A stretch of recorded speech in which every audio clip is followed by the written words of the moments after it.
Hello friends, MR healthy eats உங்களை அன்புடன் வரவேற்கிறது. வாங்க, ஈஸியன் ஹெல்தி கிச்சனில் வாயில் வச்சதுமே கரையக்கூடிய ரொம்ப சாஃப்டான ரொம்ப டேஸ்டான நெய் மைசூர் பாக் எப்படி செய்யலான்னு பார்ப்போம். அதுக்கு முன்னாடி நம்ம சேனலை ஃபஸ்ட் டைம் பார்க்குறவங்களா இருந்தால் லைக் பண்ணுங்கள், சப்ஸ்கிரைப் பண்ணுங்கள், பெல் பட்டனை தட்டி விடுங்க. நெய் மைசூர் பாக் செய்கிறதுக்கு நான் இன்றைக்கி 1.25 கப் நெய் எடுத்துக்கேன். 1 கப் இந்த பெரிய பவுல்லையும் 1/4 கப் சின்ன பவுல்லையும் வச்சுருக்கேன். 1 கப் கடலை மாவு, 1 கப் சீனி. நான் இன்றைக்கி இந்த கப்பால் தான் எல்லாமே அளந்து எடுத்துருக்கேன். நாம் எல்லாமே ஒரே கப்பால் அளந்து எடுத்துக்கிடலாம். அப்போ தான் அளவு மாறாமல் கரெக்டாக இருக்கும். இனி நாம் எடுத்து வச்சுருக்கிற 1 கப் கடலை மாவை ஸ்டவ்வை மீடியம் ஃப்ளேமில் வச்சு 5 நிமிஷத்துக்கு பொறுமையாக வறுத்துக்கிடலாம். கடலை மாவு வறுக்கிறதுக்கு குறைஞ்சபட்சம் 5 நிமிஷம் ஆகும். அதுலேருந்து பச்சை வாசனை போய் நல்ல ஒரு வாசனை வரும். அந்த நேரத்தில் நம்ம ஸ்டவ் ஆஃப் பண்ணிடலாம். இப்போ கடலை மாவு நல்லா வறுபட்டுட்டு ஸ்டவ்வை ஆஃப் பண்ணிவிட்டு நம்ம இதை நெய் எடுத்துருக்க பவுல்லையே சலிச்சு எடுத்துக்கிடலாம்.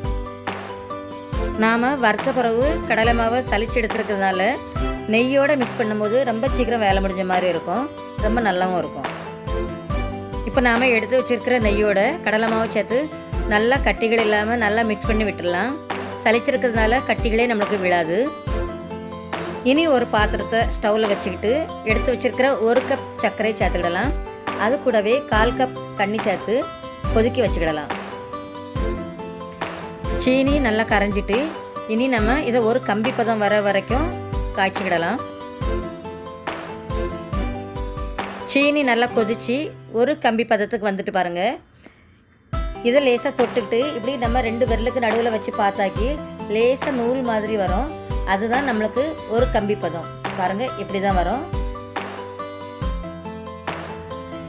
இனி நாம் இது கூடவே நெய்யில் மிக்ஸ் பண்ணி வச்ச கடலை மாவை சர்க்கரை பாகோடு சேர்த்து நல்லா மிக்ஸ் பண்ணி விட்டுக்கிட்டே இருக்கலாம். இதே மாதிரி கை விடாமல் நல்லா கிண்டி விட்டுக்கிட்டே இருக்கணும். இல்லைன்னா அடி பிடிச்சிரும், நம்மளுக்கு கலர் மாறிடும், நல்லா இருக்காது. இப்போ நம்ம கடலை மாவு நெய் எல்லாம் சேர்ந்து நல்லா கொதித்து நல்லா பபிள்ஸாக வருவோம் பாருங்கள். இந்த நேரத்தில் நாம் 1/4 கப் தனியாக நெய் எடுத்து வச்சுருந்தோம்ல, அதுலேருந்து 2 டீஸ்பூன் அளவுக்கு சேர்த்து திரும்பவும் நல்லா கிண்டி விட்டுக்கிட்டே இருக்கணும். கடலை மாவு சர்க்கரை பாகோட நெய் நல்லா கலந்து திரும்பவும் பபிள்ஸ் வர நேரத்தில் திரும்பவும் 2 டீஸ்பூன் அளவுக்கு நெய் சேர்த்து திரும்பவும் நல்லா மிக்ஸ் பண்ணி விட்டுக்கிடலாம். இந்த நேரத்தில் நாம் இதிலேருந்து கொஞ்சமாக மாவு எடுத்து கையில் உருட்டி பார்த்தாக்கி கையில் கொஞ்சமாக ஒட்டாமல் நல்லா உருண்டே வரும். அப்படி இருக்கும்போது நாம் எடுத்து வச்சுக்க மிச்ச நெய் எல்லாமே சேர்த்து நல்லா மிக்ஸ் பண்ணி விட்டு கிண்டிகிட்டே இருக்கணும். பாருங்கள், இப்போ சட்டியில் ஒட்டாமல் நம்மளுக்கு மைசூர் பாக் நல்லா சூப்பராக ரெடி ஆகிட்டு.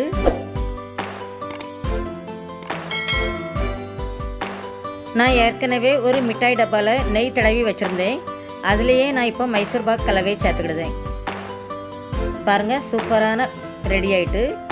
இப்போ இதையே நல்லா ஆற விட்டு துண்டுகள் போட்டுக்கிடலாம். இனி வரப்போகுது எல்லாமே பண்டிகை நாட்கள் தான். அதனால் நாம் கடையில் வாங்காமல் இப்படி வீட்டிலையே ஆரோக்கியமாக பிள்ளைங்களுக்கு செஞ்சு கொடுத்து அவங்கள சந்தோஷப்படுத்தலாம். இனி நாம் இதை திருப்பி போட்டு மைசூர் பாகை கட் பண்ணி பீஸ் போட்டுக்கிடலாம். நான் மைசூர் பாக் பீஸ் போட்டது வீடியோவில் சொல்லலை, ஏன்ட்டு அப்புறமா சொல்கிறேன். இப்போ பாருங்கள், நம்மளுக்கு சூப்பரான நெய் மைசூர் பாக் அருமையாக ரெடி ஆகிட்டு. பாருங்கள், நான் ஒரு பீஸ் மைசூர் பாக் எடுத்து பிச்சு காட்டுறேன்.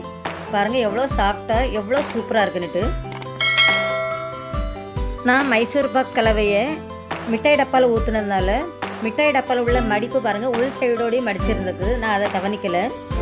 அதனால் அது திருப்பி போட்டு தட்டும் போது அந்த மடிப்பு அந்த மைசூர் பாக் வெளியில் வர்றதுக்கு ரொம்ப கொஞ்சம் இடைஞ்சல் பண்ணிவிட்டு.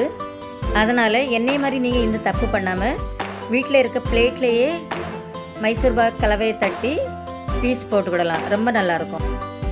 இந்த ரெசிபி உங்களுக்கு பிடிச்சிருந்தா கமெண்ட் பண்ணி ஷேர் பண்ணுங்கள். நன்றி.